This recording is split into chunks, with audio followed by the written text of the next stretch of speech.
That's where I was born, that's where I grew up, and that's where, for me, politics starts as a student and youth activist there. And of course, 1979, I leave South Africa to live in exile because of border persecution, police harassment, and that intimidation harassment extended also to my family because of the choices I made to be an activist.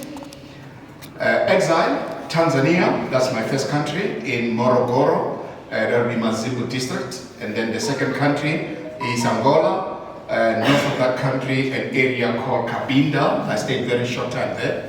The country I stayed the longest in exile was Zambia, in the capital Lusaka, an area called Kaunda Square. Now, arrested in South Africa.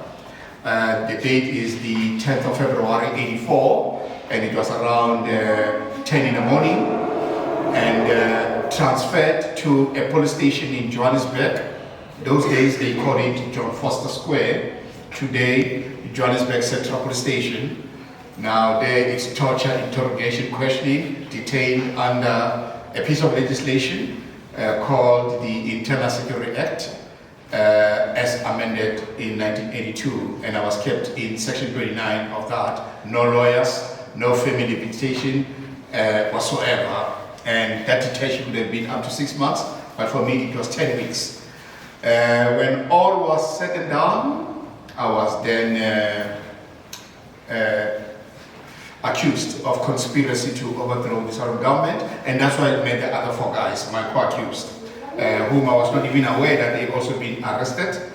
And all 5 of us will be later formally charged with treason and with a trial. Supreme Court, Johannesburg, before Justice van der Horst, 2 assessors. Justice van der Horst in South Africa's legal fraternity was known as the hanging judge. So you can imagine, folks, when you go to court and a lawyer tell you that that man is called the hanging judge, naturally it gives you a stomach cramps. Because the first thing you think is, man, I'm going to die. Well, I'm here.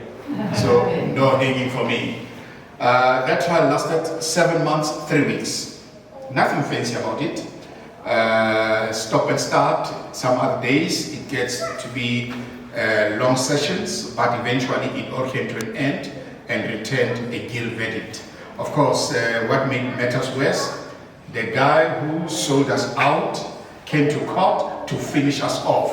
He became